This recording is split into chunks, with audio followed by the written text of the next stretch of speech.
Жалпы менің білуімде бұл дау-дамайды осы облыстың, осы екі облыстың, Ақтөбе облысы мен Атырау облысының мынау эпидемия станциясы бар ғой, солардың мамандары шығарды. Мүмкін ол әу баста жаңағы қаңтар айында келіп осылай жаңағы пойыздар, вагондар сасық деген әңгіме шыққан кезде мүмкін болған шығар. Біздің жаңа правоохранительный органдар бар ғой, солар айтады.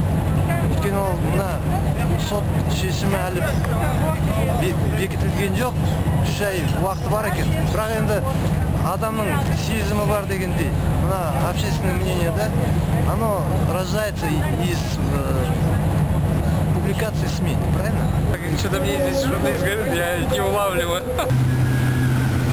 Вся эта шумиха вокруг китайских вагонов – это большая политика. Кому-то нужно продавать российские вагоны.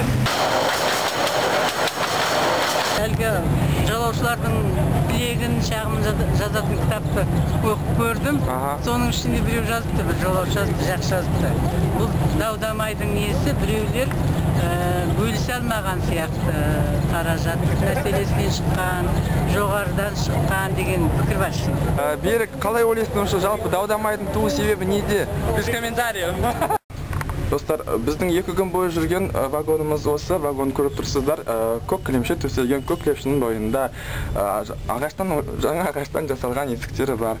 Мен сіздерге қазір бір бөлмені, мен өзім тұрған бөлмені көрсетейін. 2 күн бойы сіздің